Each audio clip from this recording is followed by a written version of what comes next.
Los centros de datos, al final, yo como los veo, que es increíble esto, somos fábricas de conocimiento.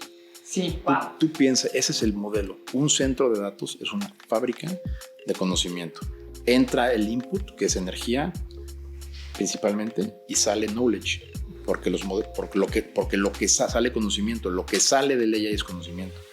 Entonces, una manera de ver a los centros de datos hoy, somos fábricas de conocimiento, que es increíble, ¿no? Eso no había pasado en la historia del plan, jamás. Entonces, los centros de datos es donde se produce y donde con esos grandes modelos LLMs que hay, viven ahí. Es donde se da la alquimia para que pase conocimiento. De la manera más simple es como te lo acabo de decir. Hola, bienvenidos a una plática más de AI Perspectives. Hoy tenemos un invitado de lujo, Octavio Camarena, de Kio. Octavio, mil gracias por acompañarnos. Feliz, Jimena. Gracias por invitarme. Me gustaría que nos contaras tu trayectoria, cómo empezaste y cómo terminaste en lo que hoy es una de las grandes empresas de tecnología mexicanas. Bueno, para empezar, empezamos diciendo que la vida te lleva por muchísimos lados, porque yo quería ser político, yo quería ser presidente de México, genuinamente. Yo estudié economía, no estudié coding, no estudié tecnología, cero. Y estudié economía en Estados Unidos y luego me fui a hacer una maestría de políticas públicas a la Kennedy. Era la época que todos estaba el presidente Salinas y todos queríamos ser Salinas. Entonces, un amigo americano que había trabajado, que había estudiado también en la Kennedy, se vino al despacho de consultoría porque era muy bueno haciendo modelos de evaluación de bancos. Entonces, este cuate llega a México y vino para la evaluación y nos empieza a platicar de repente que estaba emprendiendo. Ahí empecé a oír ese ruido del emprendimiento. Yo tenía 23 años, no me acuerdo qué, 24 años, no, creo 23. Y nos dice, oigan, estoy haciendo una empresa en Estados Unidos que quería hacer en ese momento un spreadsheet. Era pre-Excel, no estaba Excel, no había Office, estaba una cosa que se llamaba Lotus. ¿Te acuerdas de Lotus? Sí, por supuesto. Que eran los spreadsheets. Entonces, él quería hacerle la competencia a Lotus. Y en fin, se empezó a pasar la charola y pues todos le metemos algo del año. Me acuerdo que le metí creo que $5,000, que mi lana que tenía mía, y luego pasamos la charola con mi papá. En fin, levantamos una lana en México, aparte de la que levantó. El caso es que al tiempito viene Microsoft y saca Office y se aparece Excel. Entonces, pues, Office, Excel, bye. ¿Qué año era esto, Octavio? Híjoles, yo debe haber sido 1900, entre 90 y 95, por ahí, no me acuerdo exactamente, pero entre 90 y 90. Capital Emprendedor Cero, Los Ángeles Inversionistas. Completamente. En México no existía el emprendimiento, no había nada, o sea, era otro mundo, otro planeta. Y este cuate estaba emprendiendo en Estados Unidos. Este era un gabacho que vino a ayudarnos para la evaluación, pero era un gringo. El caso es que le metemos lana, sale Microsoft y bueno, chao, bye. Nos habla, dice, no, ya quebramos, no hay nada. Pues, ¿con quién le va a competir a Microsoft? ¿Cómo vas a competir con Microsoft? Se llama Steve Johnson, este cuate. Digo, Steve, no manches, qué locura. A ver, bueno. Entonces nos dice, pero voy a pivotear. Ahí empieza esos rollos que no se le decía pivotear, pero ahorita que veo que es exactamente lo que hizo. Voy a pivotear, que es un lingo muy actual. Y voy a hacer ahora otra nueva empresa. Quiero hacer un algoritmo de compresión de imágenes de algo que se va a llamar Internet. Y ahí sí dijimos, este equipo, no sé qué se fumó, estás loco, güey. O sea, qué bueno que no le metimos lana, bye. Pero nos respetó nuestro cachito de lana que teníamos. Bueno, este cuate pasa el tiempo y es la empresa, se llama Johnson Grace Company, que genera el primer algoritmo de compresión de imágenes genuino de Internet y vende su empresa a los 3 años, creo que entre 3 y 4 años, a America Online en $250 millones. Y ahí yo dije, ¿qué es esto de la tecnología? ¿Qué es esto de Internet? Y ahí me empezó a entrar el bichito de la tecnología. Yo te lo juro, yo estaba en políticas públicas, subsidios, con el crecimiento, el PIB, y ahí digo, ¿qué es esto que está pasando? Y esa fue realmente como la mecha que me empezó a pivotear hacia la tecnología. Increíble. Y de ahí decides cambiar de rumbo, te metes a estudiar, te metes con tus cuates los más geeks. Estábamos en la parte, era una consultoría de políticas públicas. Entonces, otro hito bien importante, que es la primera probadita de Internet, fue cuando nos contratan al despacho. En México había antes un monopolio básicamente de lo que sea. Eran como los Bloombergs de hace mucho, que era Infocel Financiero. Me acuerdo. Me veo más joven, pero sí me acuerdo. Pues sin duda, yo te ves mucho más joven, pero voy a soltar todo mi repertorio. Infocel Financiero era como un mini Bloomberg mexicano que era del Reforma. Y nos contratan para ver si podemos hacerle la competencia, porque todo el mundo tenía Infocel Financiero. Entonces el despacho empieza a hacer el análisis. Vemos que efectivamente era un negociazo, que hacía sentido. No existía, o sea, Bloomberg la penetración de Bloomberg en México era ínfima. Me acuerdo que los americanos eran Reuters, Bloomberg, Knight Ridder y una empresa que se llamaba Bridge, chiquitititos. Y el 90 plus era Infocel. Y entonces el cuate que iba a fondear esto, la Reforma se entera básicamente que iba a fondearlo, entonces como que al final le da medio frío meterse contra el Reforma y dice, pues háganlo ustedes, ¿no? Y les doy todo el apoyo para que empiecen a desarrollar.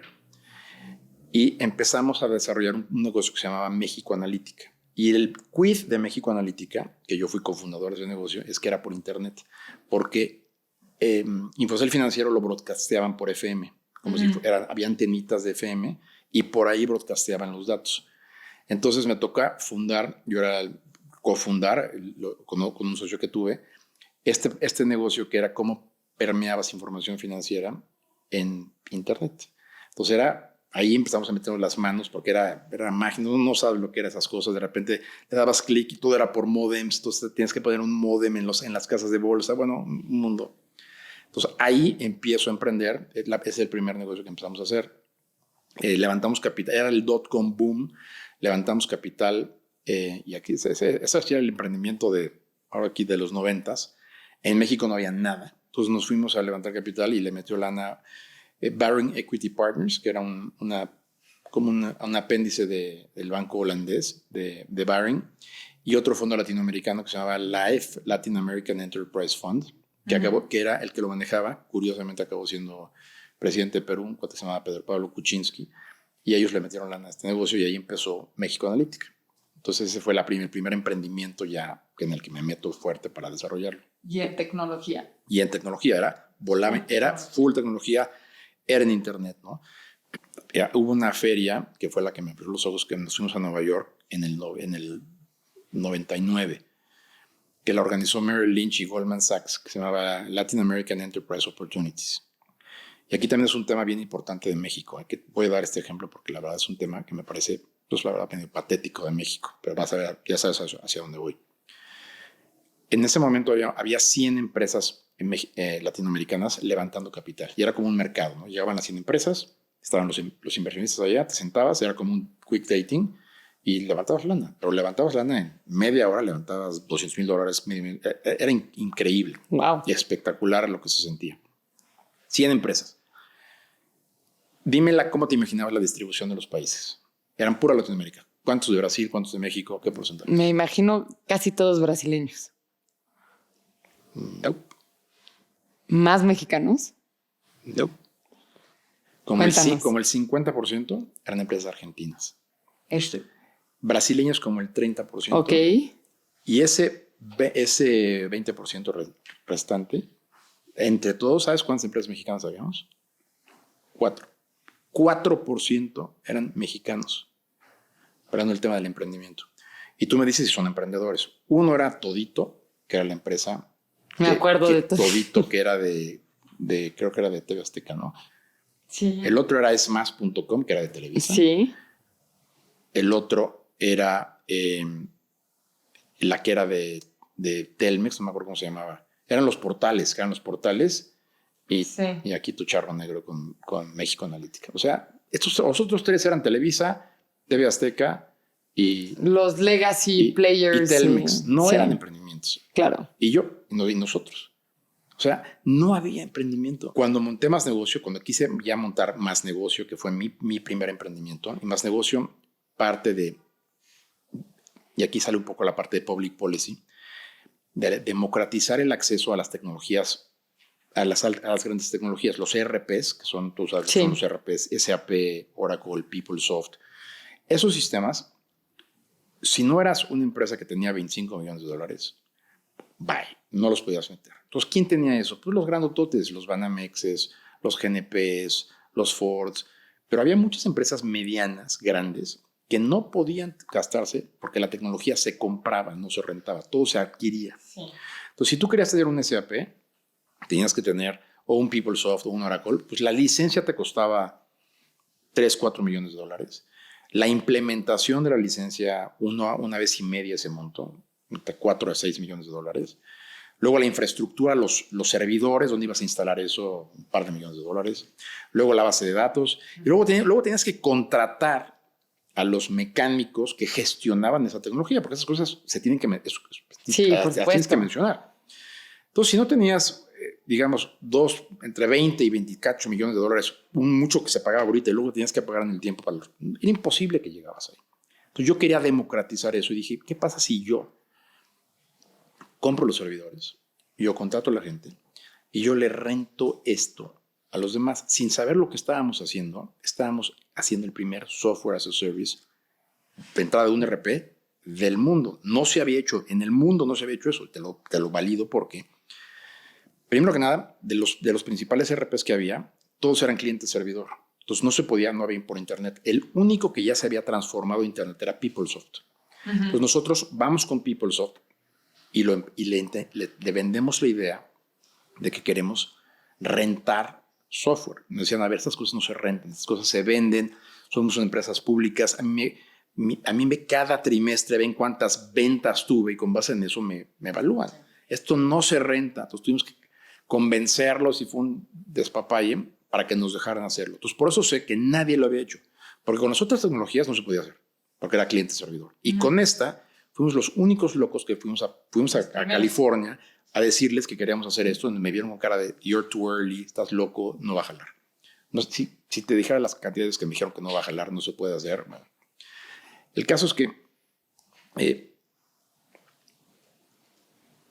este tema de entender que las veces que te dicen que no y cuestionar los modelos de que se puede hacer algo distinto es esencial, y muchas veces en estos países, en México, nos enseñan a seguir como el patrón tradicional, y eso es súper triste. Por eso te cuento toda esta historia, porque no empujamos suficiente para decir, no me importa si se puede, hoy por eso, y es... Y nos tocaba. A mí en la universidad me enseñaban el empléate en un corporativo y si es americano mejor y te quedas ahí, haz carrera a lo largo. Nunca te decían vete de emprendedor, ¿no? Ese era el reto. Y de todos modos te lanzas.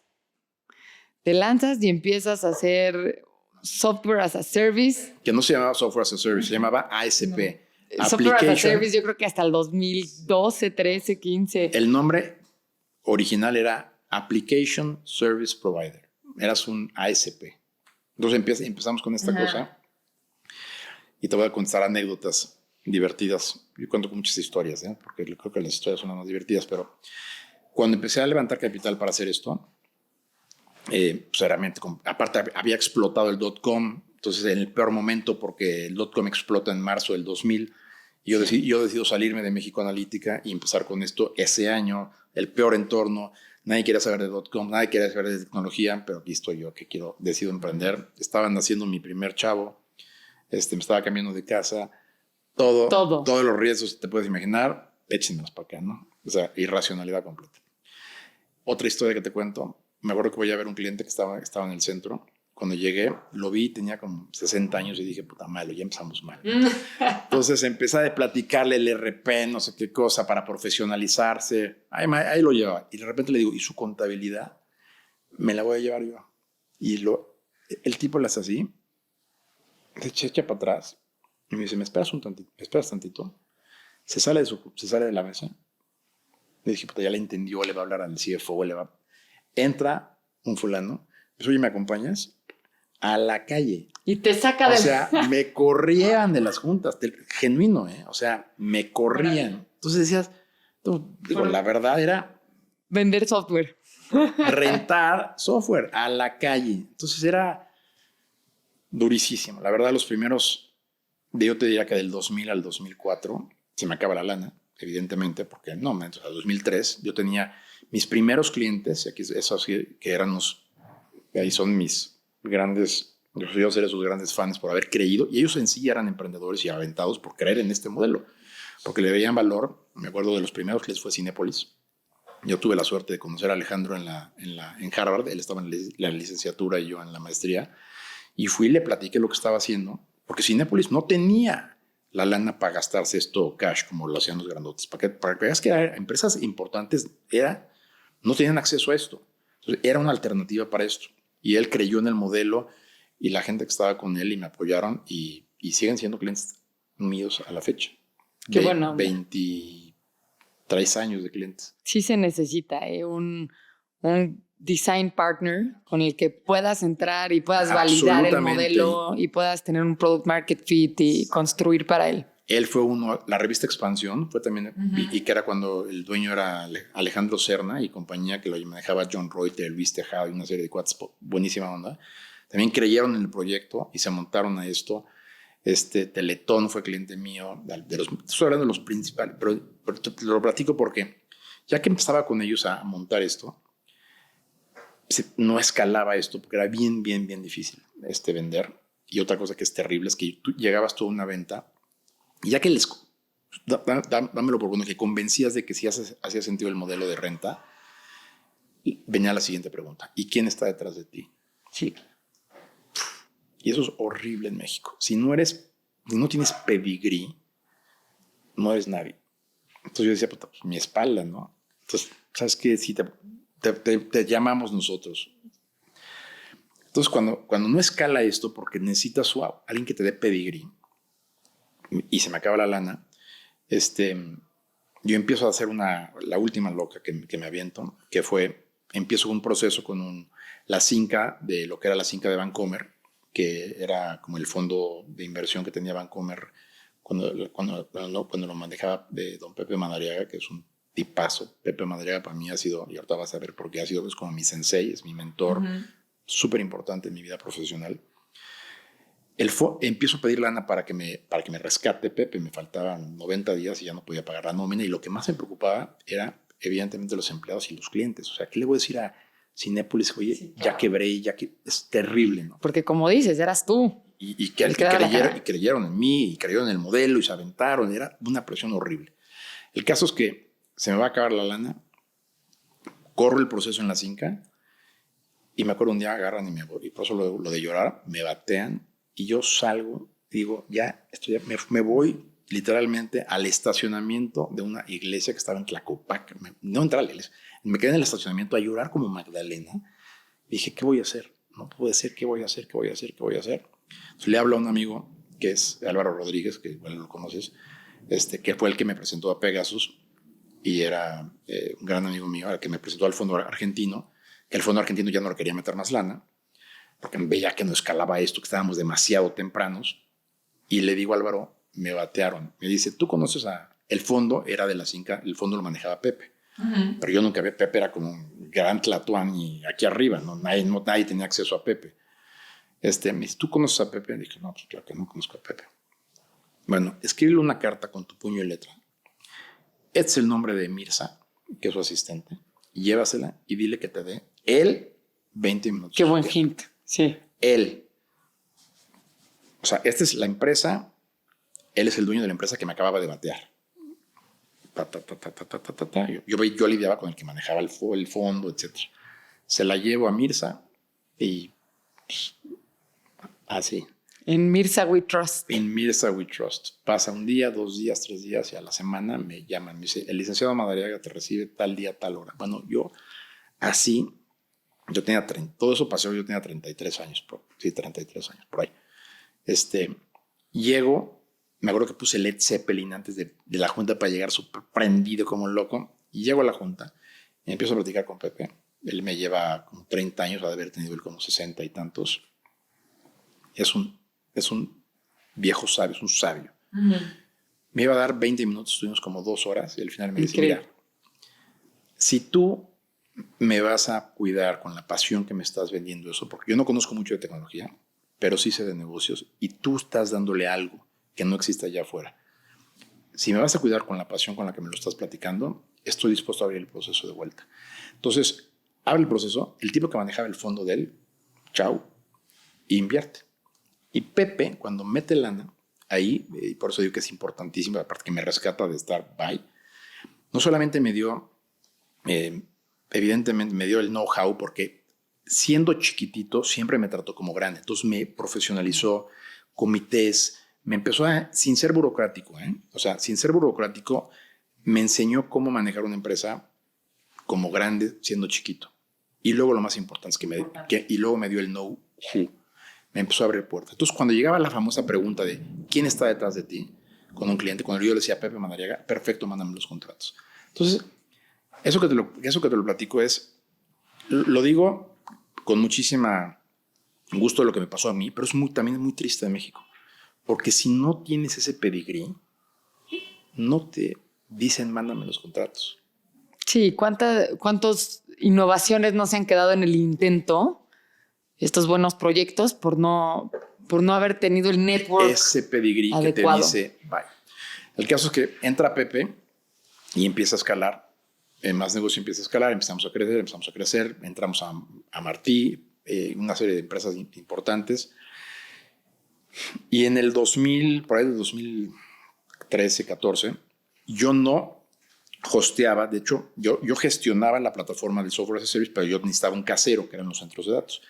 Y mi casero era otra empresa que no era Kio, que era una empresa que se llamaba Reddit. Y pasa el tiempo y el fundador de Kio, que se llama Sergio Rosenhaus, me busca para otro proyecto. Empezamos a platicar y me dice, oye, tú tienes la capa de arriba de los servicios y yo tengo los fierros. ¿Qué pasa si ellos compraron el 60% de nosotros? Y en ese momento tenemos un one-stop shop y vamos desde el centro de datos hasta la capa de servicios, hasta la capa de administración, hasta las aplicaciones en el mismo offering. Entonces así es como Más Negocio acaba siendo parte de Kio. Eso fue como en el 2003 y ahí empezamos a pegar con la parte del centro de datos. Padrísimo, pudiendo dar una solución a partir de este M&A. Exactamente. Entonces hay un one y literalmente era desde el piso del centro de datos, la gestión de la infraestructura de las máquinas hasta las aplicaciones, y así es como yo acabo en la panza, digamos, de Kio. Y entras a Kio y llegas a esta diferente cultura. Sí, la verdad, te cuento, era bastante emprendedor, pero como que siempre mantenía más negocio, era como una especie de satélite, como que siempre me dejaron ser como una especie de outlier solo, por ahí volando.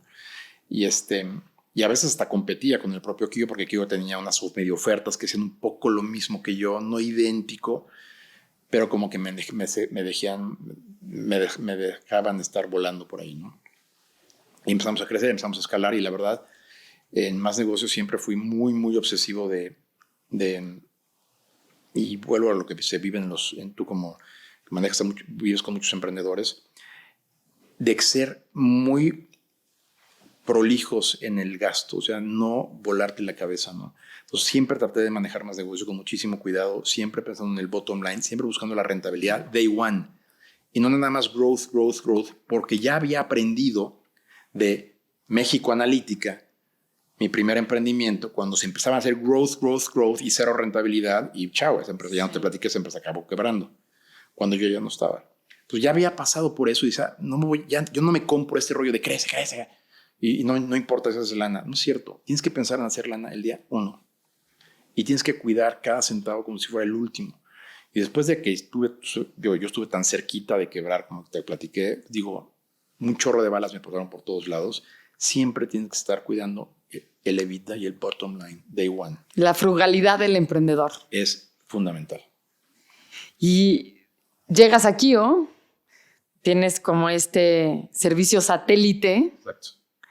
Y luego, ¿cómo llegas hoy a liderarlo? Kio se vende, hay un cambio de management de Kio, de cambio de capital. Kio básicamente había una emprendedora enorme, que es María Asunción, que era la socia mayoritaria de Kio, y decide poner a Kio a la venta, y llega un fondo de private equity, específicamente de infraestructura, compra Kio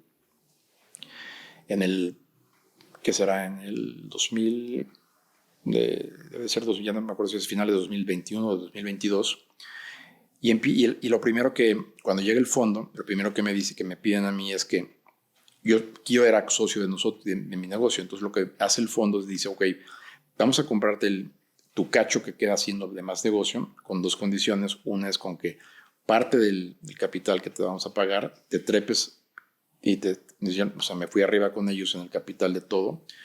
Y la otra condición antes que me quedara, que no me fuera, y me dicen, lo primero que tienes que hacer es que queremos que crees, era como una federación de negocios, estaba la parte de centros de datos, había un negocio de ciberseguridad, que era de aquí, un negocio de cloud, y luego estábamos nosotros, y me piden que agarme un negocio que se llamaba, que lo que hoy es Kio IT Services, que es el negocio de puros servicios, y que lo integren en una empresa. Entonces, todo 2023 y 2020, principalmente 2023, y hasta principios de 2024, creo lo que es ITS, y es un negocio como de 1,500 personas, o sea, que es toda la parte de los servicios. Y se mantuvo separado el negocio de los centros de datos, que es mucho más intensivo en gente, pero no intensivo en personas. Entonces había dos business units, ¿no? Y luego el fondo decide cambiar el top management de Kio, y al final me dice a mí, sigue manejando este business unit y ve un poco la parte también del corporativo. Y luego la persona que manejaba data center también sale y al final me dice, pues tú maneja todo, y así acabé. Te dieron todo. Me lo fueron dando todo. Oye, Octavio, ¿y hoy qué es Kio? Yo creo que la verdad Kio es una plataforma, la verdad, de tecnología, y traemos un empuje brutal en dos patas. Hoy claramente estamos divididos en dos unidades de negocio. Por un lado, es una plataforma de infraestructura de centros de datos que está creciendo brutal. Te voy a dar datos duros. Kio ha sido el pionero en los centros de datos en este país. El primer centro de datos que se puso en Querétaro fue Kio, hace 20 y tantos años. El primer SOC realmente que se estableció en este país, hecho y derecho, se hizo en Kio, hace también ya no sé si 10 o 15 años. El primer software as a service que nació en América Latina fue Kio, más negocio hace 23 años. O sea, siempre hemos sido súper disruptivos, siempre. Y eso también es padre, que una empresa mexicana siempre estamos pensando cómo hacer cosas distintas. El caso es que hoy, ¿qué estamos haciendo en la parte de centros de datos? En centros de datos estamos creciendo, queremos casi triplicarle el tamaño de la empresa en los próximos años. Te voy a dar un dato duro. En 22 años construimos 19 megawatts de centros. Los centros de datos se miden por megawatts. 19 megawatts de centros de datos hasta del año 2001, 2002 al 2020, cuando entre el fondo. 2022. Este año vamos a terminar con 40 megawatts. O sea, casi duplicamos el tamaño. Estamos haciendo en 3, 4 años lo que hicimos en 20 y tantos. Y nos queremos ir a 100 megawatts en los próximos 3 años. Entonces eso implica muchísimo crecimiento. ¿Y a qué responde, Octavio, esta necesidad de megawatts? La verdad, al uso de la tecnología. O sea, la transformación digital en México, que siempre hay como un gap de lo que pasa en Estados Unidos. Siempre estamos atrás, pero llega. Entonces el uso del cloud, los usos de los clouds, los usos de las aplicaciones, los usos, ahora viene la ola del AI, que todavía no llega con todo, pero ahí viene la parte de AI.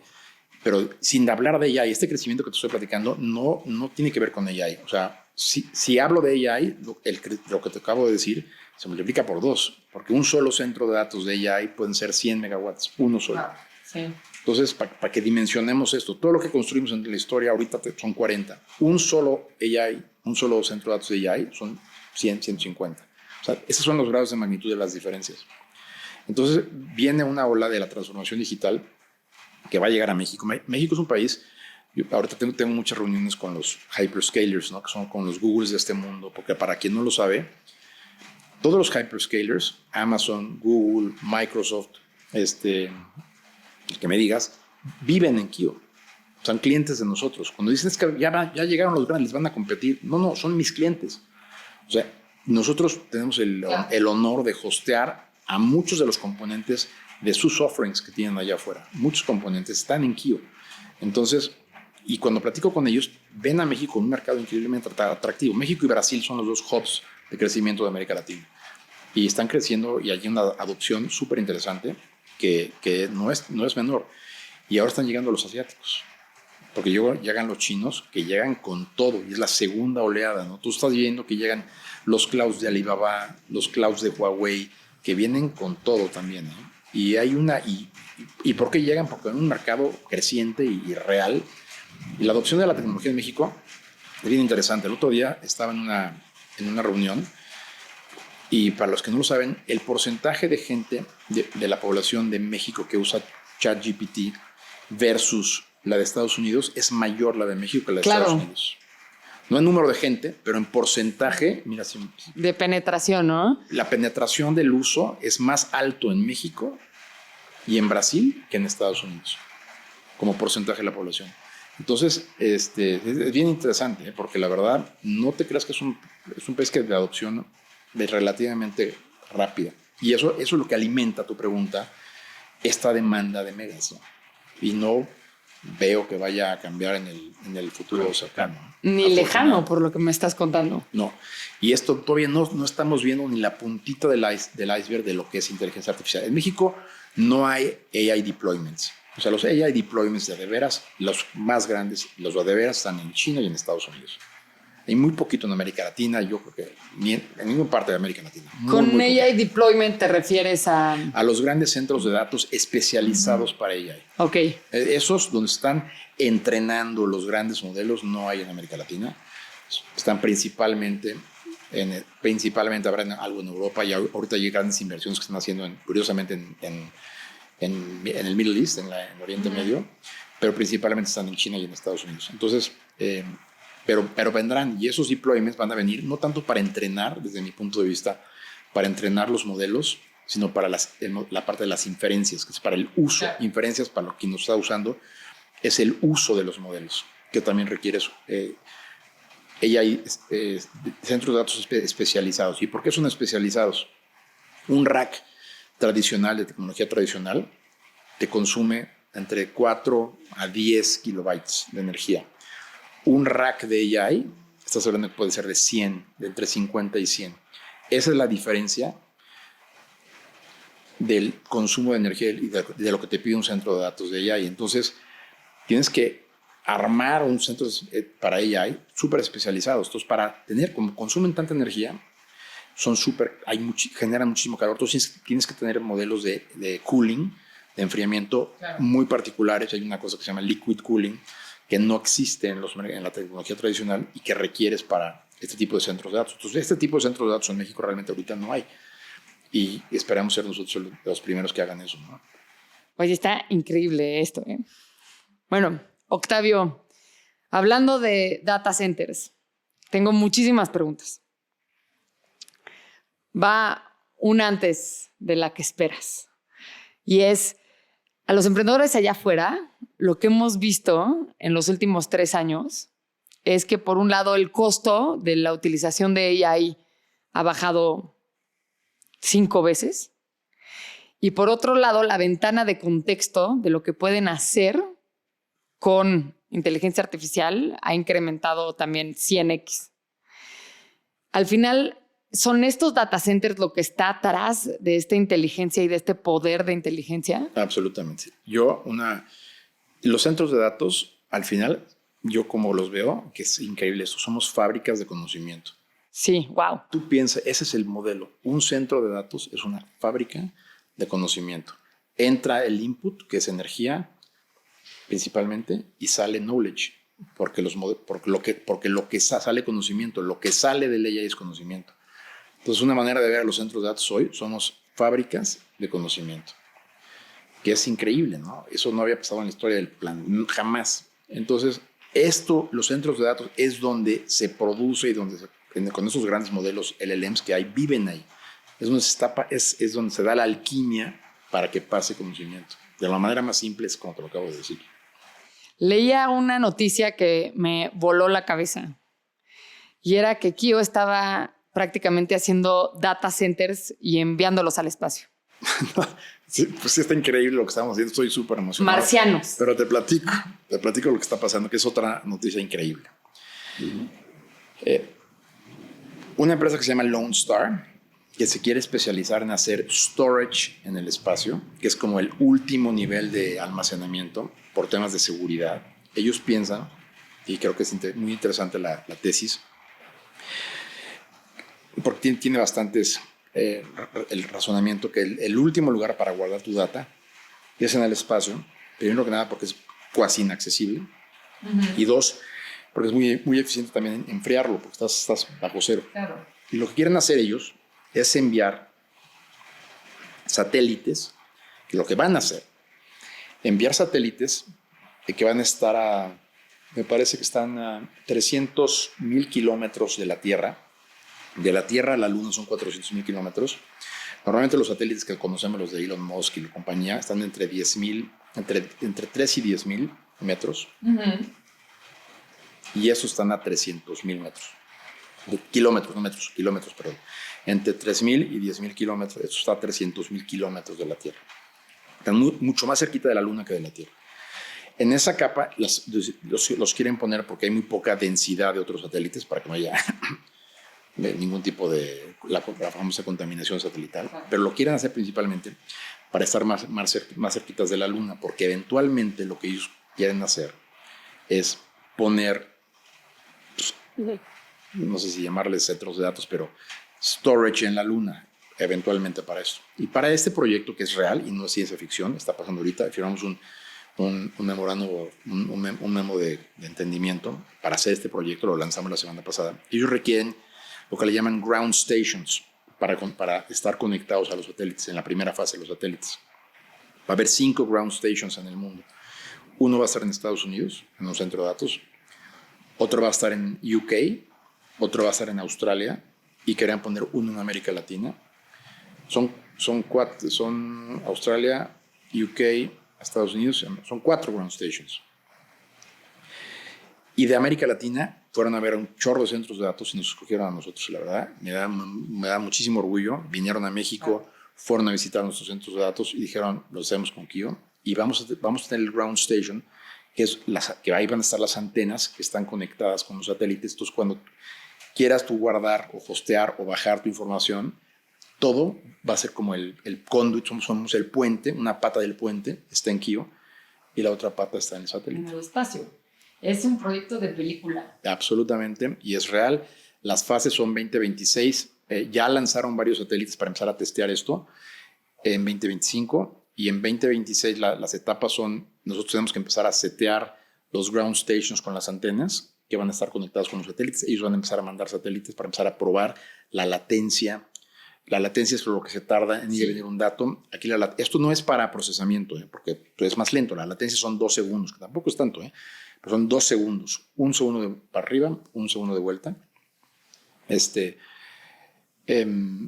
Y es para storage, para almacenamiento. Y el foco es esa data que es la más sensible que quieren cuidar principalmente gobiernos. El foco inicial es para gobiernos. La empresa Lone Star ya tiene 3 clientes que los 3 son empresas de gobierno, no te puedo decir de dónde son, pero son empresas de gobierno occidentales. Y la idea es 2026 hacer esos primeros testings, early 2027, temprano 2027, van a empezar a lanzar los primeros satélites, van a ser entre 6 y 10 satélites y salir comercialmente ya a operar mediados de 2027. Es el proyecto. Increíble. Muchas felicidades a Kio por ser parte del proyecto. Está padrísimo, la verdad, y que nos hayan escogido de toda Latinoamérica es súper, estoy súper orgulloso de eso, la verdad. Sí. Oye, Octavio, y aprovechando que estás aquí, tú tienes mucha experiencia en muy diferentes olas de tecnología, ¿no? Desde la llegada al internet y las computadoras que nos tocaron en nuestra casa, luego el mobile, luego cloud, ahora AI. Te han tocado vivirlas de primera mano, ¿no? Como emprendedor. ¿Por qué AI es tan importante? Yo soy un convencido que sí estamos ante una transformación única en la historia del planeta. Y es porque por primera vez hay una tecnología que tiene la capacidad de aprender sola. Siempre el hombre había estado en control de la tecnología, siempre. Y eso es lo divertido y lo que te da un poco de miedo, pero es la realidad. Hoy estamos ante una tecnología que genuinamente no pudiese ser. Llega a ser autónoma. Si no de alguna forma la tratamos de controlar. Y ahorita hay una gran discusión de los famosos guardrails, que es cómo proteges.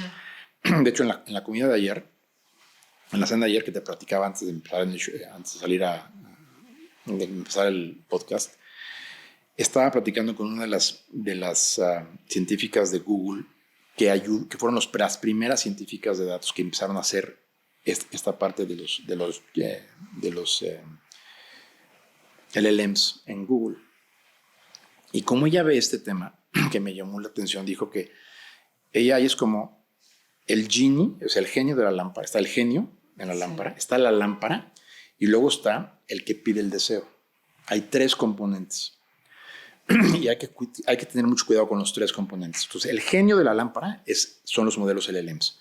El genio cada vez se hace más poderoso, cada vez más. La lámpara tiene que ser las protecciones para que no se salga de control el genio. Y eso ahí hay que trabajar un chorro.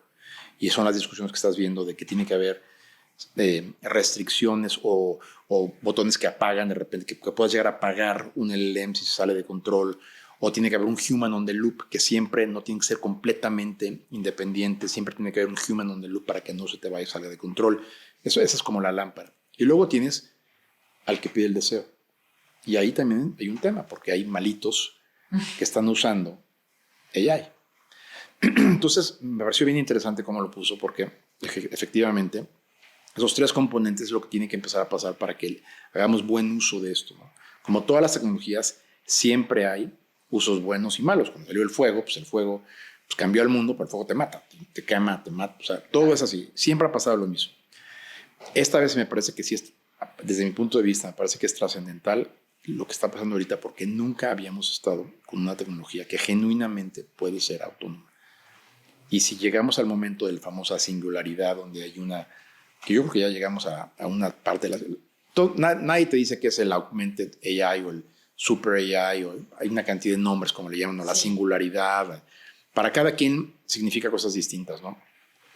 Como yo lo entiendo, es que uno es la singularidad es supuestamente cuando hay una inteligencia artificial que es equivalente al racional de un ser humano, y yo creo que ya están muy cerquita de eso.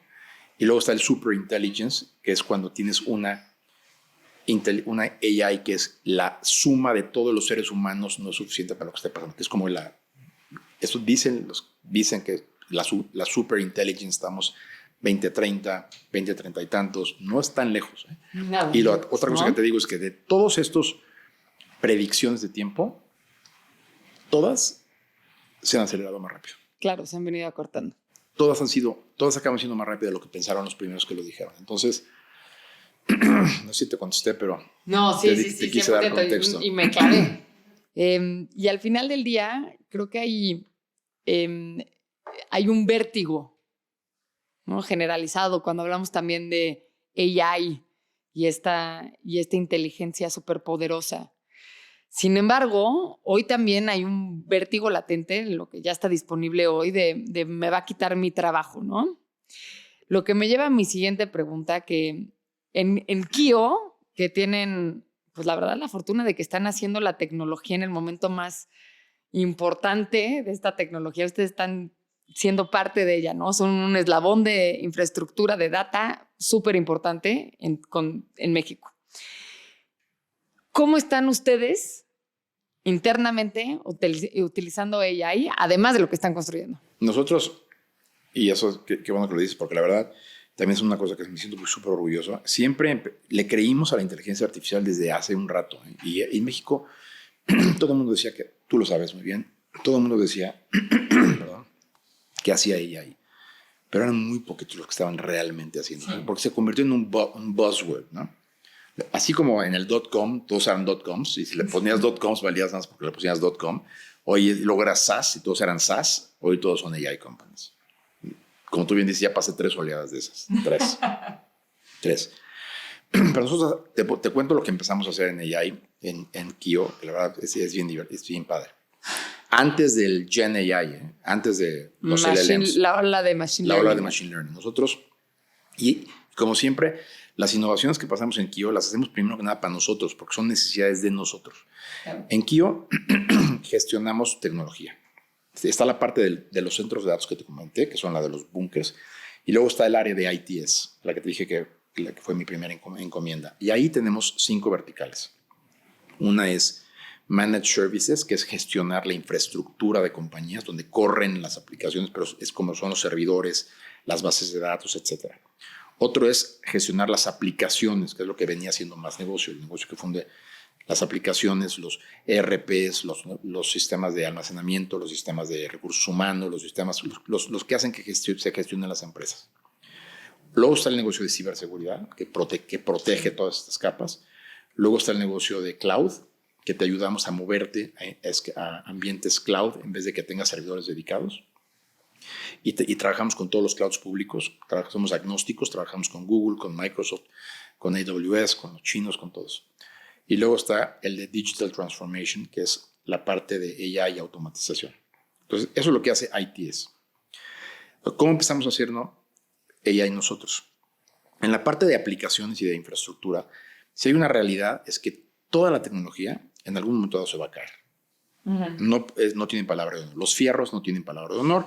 Entonces los servidores se van a caer, una base de datos se va a caer. Eso es un fact. Entonces tú tienes que armar o arquitectar las soluciones sabiendo que en algún momento eso te va a pasar. Y lo que haces es, para que no se impactes al negocio, tienes redundancias. Entonces pones una capa por acá y luego tienes como un espejo por acá. Y en el peor de los casos puedes tener hasta 3 espejos, porque sabes que en el momento que algo le pase a esto, entra el famoso disaster recovery y levantas para que no haya un impacto. Algunos son inmediatos, otros no son inmediatos, pero te ayuda. El chiste es que tengas algo. Y así vivíamos nosotros gestionando tecnología. Entonces yo siempre decía, ¿cómo puedo predecir una caída? Y no se podía. Decías, no puedes predecir una caída, ¿no? En el mejor de los casos hay sistemas de alertamiento que te avisan cuando se cae, en el mejor de los casos, porque muchas veces, si tú parametrizas, o quiere decir que si tú echas a andar esos sistemas de monitoreo mal hecho, se alarman de más, entonces luego hay una cantidad de falsos positivos, entonces si están mal hechos sale siendo peor todavía. Pero no había nada que fuera predictivo. Y nosotros, cuando me hice esa pregunta, empecé a escuchar y eso fue hace como 5 años, de Machine Learning. Y lo que entendía de Machine Learning era que usaban datos para buscar patrones y de los patrones correlaciones y de las correlaciones. Yo decía, y empezaban a utilizarlo para hacer predicciones. Entonces yo decía, si alguien está predicciones en muchos casos de uso, ¿no? Predicciones en la demanda, en el consumo de algo. Yo quería decir, ¿cómo puedo predecir una caída tecnológica porque me afecta a mi negocio? Porque si yo puedo predecir que se me va a caer un servidor, pues en vez de que tenga 3, a lo mejor nada más tengo 2 y me es más barato. Y aparte, si lo puedo predecir, no hay un impacto en el cliente final. Entonces, mejor servicio al cliente. Entonces, tenía muchísimos beneficios. Y tengo un muy buen amigo mío que tristemente falleció hace poquito. Era un doctor en matemáticas del Instituto Courant de Nueva York, de NYU. Era un genio, el tipo más brillante que he conocido en toda mi vida. Es un matemático. Porque la gente que, también un paso para atrás, la gente que hace AI no son techies. Es otra raza. Estos son científicos, matemáticos, físicos, y luego están los techies. No son iguales. Y ahí me di cuenta porque yo pensé que eran como, no son techies, son ciros peralocas, completamente. Entonces, fui con mi amigo que se llama Martín, y le dije, a ver, Martín, él estaba en el Instituto Courant, en NYU, y le dije, ¿cómo podemos utilizar cosas para predecir? Y me dijo 3 cosas. Me dijo, mira, la explosión de la inteligencia artificial que estamos viendo ahorita, y esos pre-Gen AI, en la parte de Machine Learning, se da por 3 factores que están haciendo que AI ahora sea una realidad. Y los 3 factores son los siguientes. Uno es el componente de la parte matemática, que son los algoritmos, que es como la parte del science. Y la ciencia no es nueva. O sea, muchos de esos algoritmos existen desde los 40, desde los 50, que era la parte más 50 que 40, que era la parte matemática, que entendían, era la parte más abstracta. Ha habido gente súper viva hace mucho tiempo. ¿Por qué no explotó esto en los 50? Porque, vienen las siguientes 3 patas de lo que te dije. Esta es la parte matemática. 1, porque no había poder de procesamiento. porque en una chunche de cualquier celular ahorita tienes más poder de procesamiento de lo que mandábamos, de lo que utilizó NASA para enviar al hombre a la luna, por ejemplo. Es real todo esto que escuchas. O sea, no había el poder de procesamiento para correr estos modelos. Y ese es dos. Uno es los algoritmos. Dos, el poder de procesamiento. Y tres, lo que tampoco había en los 50 era data. Porque todo era analógico, no había nada digitalizado. Entonces, yo que estudié economía, no en los 50, pero ya mucho más para acá, yo me acuerdo que cuando corríamos regresiones, pues era muy, muy complicado encontrar data para correr regresiones. No había data. Entonces, por eso se quedó como que estancado y se llaman las etapas de invierno, porque ha habido AI hace mucho tiempo. Entonces, eran los winter sessions, ¿no? Que estaban hibernando y no jalaba y decían que ya era una tendencia que no iba a jalar. ¿Qué pasa en esta ola? Que ya hay poder de procesamiento y hay data. Y cuando ya mezclas estas tres cosas, ¡boom!, explota lo que está pasando ahorita con AI. Entonces, eso es bien importante de por qué básicamente se está dando este crecimiento. De esto lo estaba platicando y ya se me olvidó porque se lo estaba platicando. Pero ¿en cómo estaban utilizando en Kio? Entonces traigo a Martín, me explica eso, y ya que me explica eso, me dice, a ver, para ayudar a ti, te voy a hacer la pregunta. La parte matemática yo me encargo, no te preocupes de eso, porque a eso me dedico. Sí. ¿Tienes poder de procesamiento? Pues sí, somos Kio, por supuesto que tengo poder de procesamiento. ¿Y tienes data? Y le digo, sí, porque toda la infraestructura que yo quería, o sea, lo que yo quería que me ayudara a predecir que sus caídas eran como middlewares o bases de datos, te generan logs. Y los logs es como el lenguaje de las máquinas. Entonces, hay un chorro de logs que es como la data que genera. Entonces, lo que me dijo, si tienes logs, tienes data, tienes poder de procesamiento y yo te pongo los algoritmos. Entonces, este cuate me lo traje y hizo una como concatenación de algoritmos. Utilizamos machine learning, redes neuronales y deep learning. Y lo que empezó a hacer es que empezamos a ingestar los logs de una base de datos o un middleware y empezaba a ver qué patrones tenía. Entonces empezaba a decir, mira, esto se ve bien, pero esto se ve raro. Aquí hay como unas anomalías que no me están gustando porque tengo data del pasado. Entonces empezaba a comparar la data del pasado con lo que estaba viendo en tiempo real y luego hacía un clúster de esa data y luego decía, a ver, esta data que se ve rara, es una anomalía, no significa que es un error, pero se ve rara, compárala con data del pasado, de errores del pasado, y empezaba a hacer correlaciones. Y si veía que había mucha correlación entre el error del pasado y esto, decía, esto ya es un subconjunto adicional, y decía, de este subconjunto, echa un ojo a estos logs, porque estos pueden causarte una caída. Entonces, de 100,000, si imagínate que un ser humano, pues, cuando te hablo de logs, tú, pues, una capa de tecnología te puede aventar 5,000 líneas de código, líneas de logs en un día, que para un administrador de tecnología es muy difícil verlas. Pero cuando yo se lo filtro y le digo, enfócate en estas que están muy raras, el tipo dice, wow, sí, voy a ajustar tal parámetro, y eso hace que no se caiga. Entonces, cuando empezamos a hacer esto, empezamos a probarlo y nos empezamos a dar cuenta que nos ayudaba a hacer, en vez de estar viendo un mar de cosas, hacíamos así, decíamos, enfócate en esto. Y empezamos a identificar efectivamente temas que iban a hacer que se cayera algo. El primer cliente que tuvimos donde testeamos esto fue una empresa de pañales europea, de una planta en Puebla, que teníamos una extraordinaria relación con el CIO. Le dijimos, déjanos probar esto. O sea, había una arquitectura que se caía continuo, dámelo por bueno, pero imagínate que se caía 20 veces en un año, ¿no? Uh-huh. Imagínate. Entonces se caía, pero no se caía porque entraba la redundancia, entonces no lo impactaba al cliente. Pero este es el productivo, tenía una falla y entraba el nuevo. Pero yo sabía que esto se caía tantas veces. Cuando metimos Prophecy, en los primeros 2 meses, del 100% de las caídas, predicimos como el 25%. Entre más data le empezamos a meter, más aprende la máquina y más fino se hace.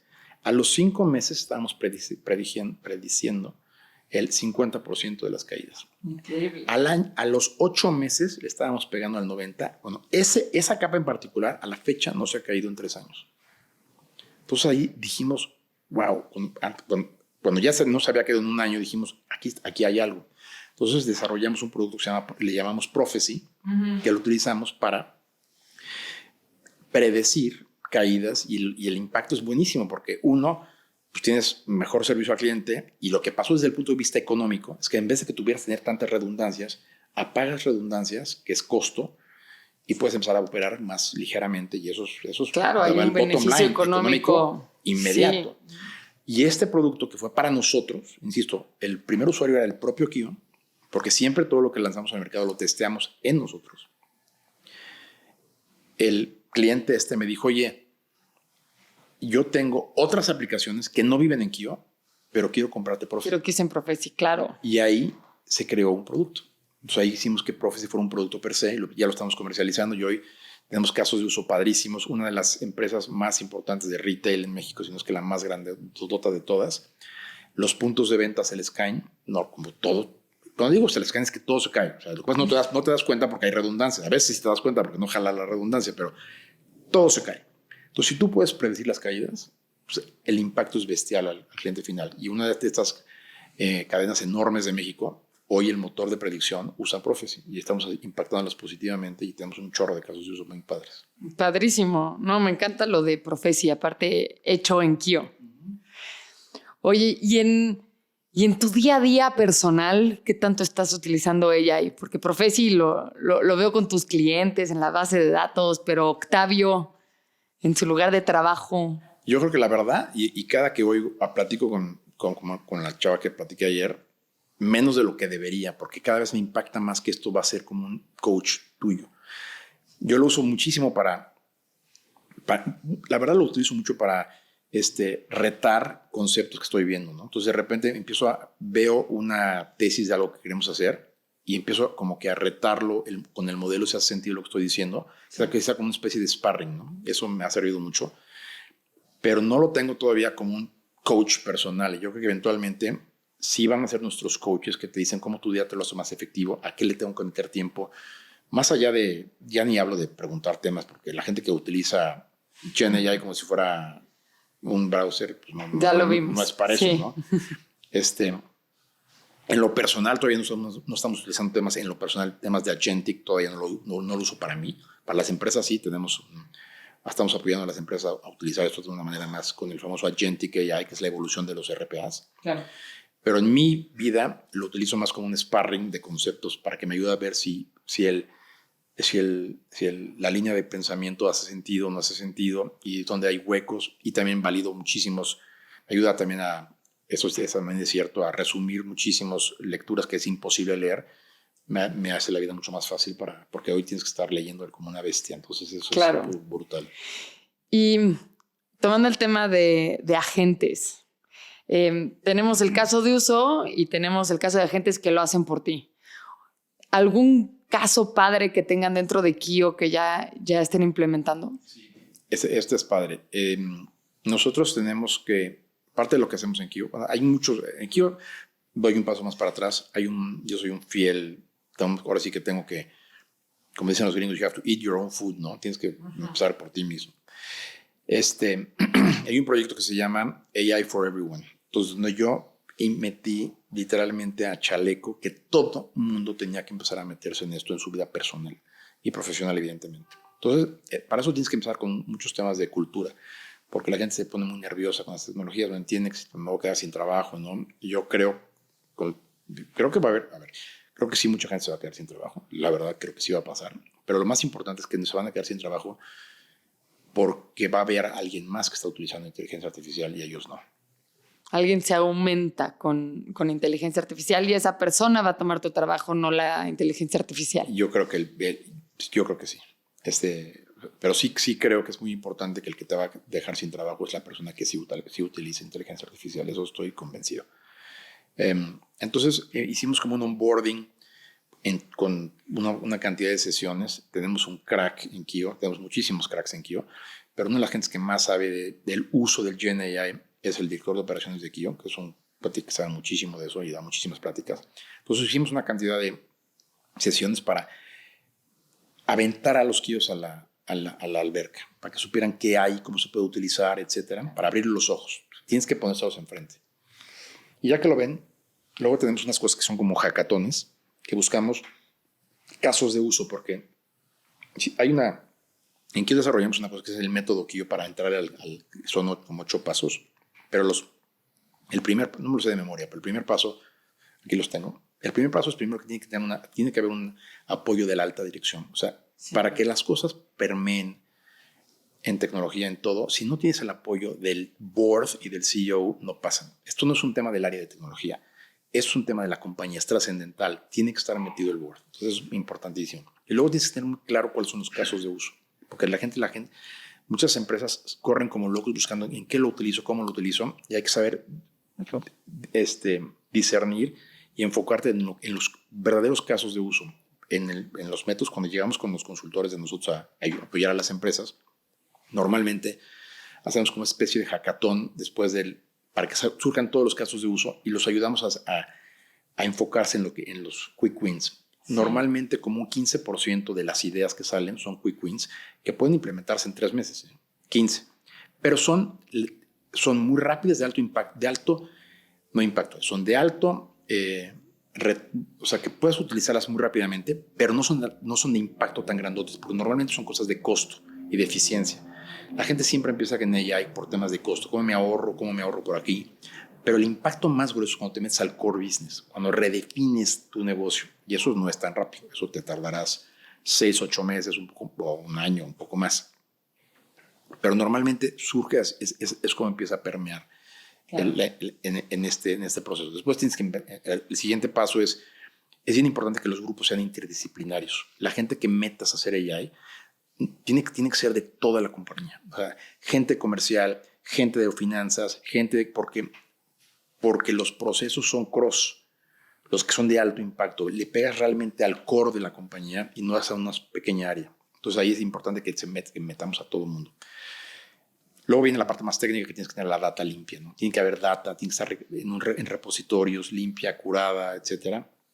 Y luego tienes que escoger las plataformas, que aquí se ha democratizado muchísimo, porque ahora ya puedes empezar a utilizar LLMs de una manera impensable, mucho más fácil, porque hay 5 grandes compañías que te dan acceso a esta infraestructura, ¿no?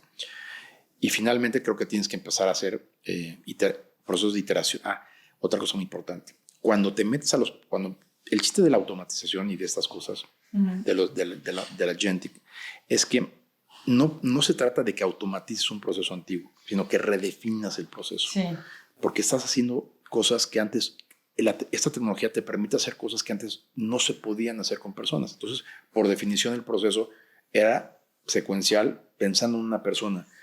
Pero cuando te digo que a lo mejor hoy un agentic AI puede hacer la chamba de 200 personas simultáneamente un segundo, eso no lo pensarías antes, porque no existía Teníamos esa limitante. Esa limitante. Hoy existe, entonces puedes ser más cosas, tienes que pensar en un proceso distinto. Es lo padre de los equipos interdisciplinarios, ¿no? Que no están sesgados por la ceguera de taller de cómo se hacen las cosas. Y se cuestionan. Y el chiste es que se cuestionen todo el tiempo. Entonces, es muy importante que redefinas el proceso para que no solamente automatices un proceso tradicional, sino que cambies el proceso. Y eso es lo que tiene el impacto más grande en las organizaciones. Y lo que más te deja es una cultura de innovación y gente motivada a adoptarla. Y ahí te va otra cosa que es bien importante, que no tiene que ver con AI, pero tiene que ver con la cultura de innovación. Y eso sí lo hemos vivido y yo soy un fiel creyente en eso, en Kio desde hace mucho tiempo. Lo más importante para que las empresas innoven es que tienes que tener una cultura donde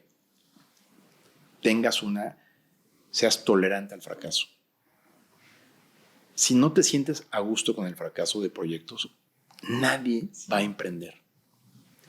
Tienes que tener la piel dura y decir, a ver, en este espacio, con esas características, ustedes, grupo de gente, aviéntense. Experimenten. Y si meten la pata, no pasa nada. Sí. Vuelvan a parar. Pero muy pocas empresas se dan cuenta que el fracaso tiene una connotación positivísima, porque es la única forma de aprender y de innovar.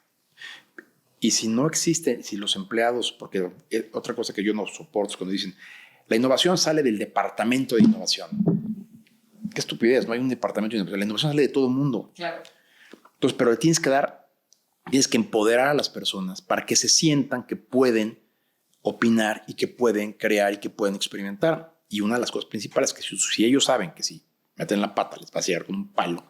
Pues ¿quién va a experimentar? Nadie se va a atrever. Claro, por supuesto, nada más te estás metiendo el freno. Entonces necesitas permear que se vale meter la pata. Y no estoy diciendo que ser tolerante al fracaso en cosas trascendentales, ¿no? Oye, no va a estar jugando en la operación del negocio, pero hay muchos espacios donde debes de permitirles que en este espacio, con estos riesgos medidos, trata de pensar distinto. Y si metes la pata no pasa nada. Eso es fundamental. De acuerdo.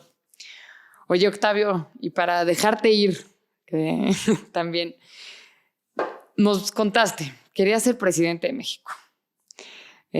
Tomaste un detour hacia la tecnología, pero también nos hablaste que en México pues ya existe una adopción digital, que ya hay una data que esta adopción ha sido la consecuencia de esta adopción digital. Y la verdad es que tú, dentro de Kio, estás construyendo la infraestructura para la utilización de esta data, ¿no? ¿Qué son las cosas que más te emocionan que van a pasar en nuestro país, en nuestra región, en tecnología y sobre todo con inteligencia artificial que está redefiniendo todo? Yo soy un optimista. Todo emprendedor es un optimista por definición. Siempre. Si no eres un optimista por definición, no eres emprendedor. No te va bien. No llegas a primera, ¿no? Yo creo que México, la verdad, yo lo veo así. Yo creo que hay una enorme oportunidad para que salgan los casos de uso de la inteligencia artificial usando los grandes LLMs. Si me dices, oye, ves que en México se genera un gran LLM, la verdad yo creo que la carrera de los LLMs está concentrada en dos grandes países, la verdad, en Estados Unidos y en China, honestamente. Ni Europa, ¿eh?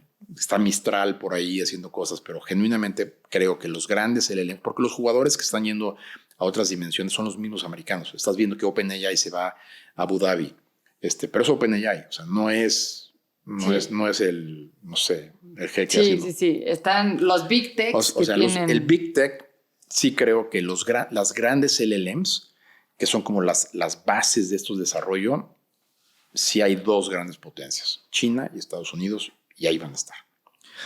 Pero ellos te dan la materia prima, pero los casos de uso, las cosas que puedes crear arriba de eso es infinito.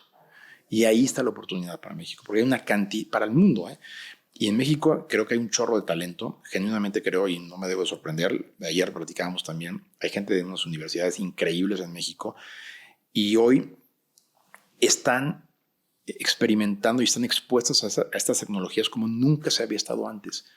Nunca habías podido tener conocimiento en tu mano, en un celular, gratis. O sea, si tú bajas ChatGPT, hay una versión gratis, o sea, o el que me digas, Chat o Gemini, o que me digas. Y eso genuinamente te democratiza, y volviendo al tema de mi política, pues es increíble porque estás democratizando la forma de darle una capacidad de desarrollo brutal a la gente. Hay unas... fíjate, me quedo pensando porque siempre pienso en el contraargumento de lo que estoy diciendo, porque siempre hay... Hay dos lados de la moneda. Siempre. Claramente estás democratizando y le estás dando el acceso a millones de personas y cosas que no podían tener. Pero el otro día oí un argumento que me parecía interesante, que decía que no es suficiente que les des acceso a estas tecnologías, sino que si ellos quieren emprender van a requerir capital, y tú lo vas a entender mejor que yo. De repente uno de los grandes retos de países como nosotros es que el capital es extraordinariamente caro y que no hay un acceso al capital realmente, no está tan al acceso de esos potenciales emprendedores, porque el capital sigue siendo carísimo en Latinoamérica versus otras economías. Entonces, cuando das tanto acceso a estas plataformas, lo que pudieras crear, estoy citando el argumento de la persona que me lo dijo, pudieras crear como una frustración, porque les das una probadita de lo que pueden hacer, pero cuando luego tienen que ir por la lana para hacerlo, ahí se topan. Yo creo que uno de los grandes stoppers es el acceso al capital en estas tecnologías para que entonces sí exploten estas cosas. Sí. Y tú de eso sabes muchísimo. No, y si te acuerdas cuando en tu primer emprendimiento hemos avanzado muchísimo, ¿no? Y me parece que lo que nosotros estamos viendo en High Ventures es cada vez más interés por ese talento que está construyendo con ambición global. Y creemos que en Latinoamérica, pues ahí vamos, ya se está creando ese el talento y sin duda pues tenemos ejemplos padres, ¿no? Como tú. Octavio, nos dejas con una high note de ella. ¿Hay algo más que te emocione? Uf, un chorro de cosas. Yo creo que a lo mejor con lo que me iría es que yo creo que las grandes transformaciones chonchas, se da cuando se dan en la convergencia de las nuevas tecnologías, cuando convergen en esos. Sí. Entonces, cuando metes, por ejemplo, la bioquímica con AI, cuando metes la robótica con ella, esa es otra ola que viene brutal. Robótica. La robótica, lo que son los robots inteligentes, no son los brazos de las automotrices que hacían así, que si te parabas enfrente te volaban la cabeza, que era súper peligroso. Porque ha habido robots hace muchísimo tiempo. Sí, claro. Pero la robótica inteligente, esa va a ser brutal. Y vamos a estar en un mundo donde vas a vivir con un robot genuino que te va a acompañar físico, que puede estar contigo. Eso, y esa es la convergencia de la robótica con el AI. Pero tienes la convergencia de, como te dije, en la parte biomédica o bioquímica, la cantidad de enfermedades o más bien curas de enfermedades que se pueden hacer sintéticamente utilizando modelos que jamás en la vida es increíble. Nos va a tocar, yo estuve una vez hace muchos años, ¿te acuerdas de Singularity University? Claro. Me tocó ir a Singularity hace como 10 años y conocí a un tipo brutal que es uno de los grandes cerebros de Google que se llama, ahí se me acaba de ir el nombre ahorita, no puedo creer, se me fue el nombre ahorita, se llama... No me voy a acordar ahorita. Ahorita regreso al dato. Pero este tipo me decía que él cree, tenía 67, 60, no un poco más, como 69 años, que si él vivía 10 años más y no se moría en 10 años, que pensaba que entre 10 y 15 años íbamos a llegar a una etapa donde la velocidad del desarrollo de las medicinas iba a ser tan rápido que te podías ir curando siempre de cualquier cosa forever. O sea, está loco el concepto, ¿no? Le llamaba ¿cómo le llamaba? De space velocity, pero decía que llega un momento dado que es tan rápida la evolución de las curas que te podrías ir forever. Este tipo se va a llamar Ray Kurzweil.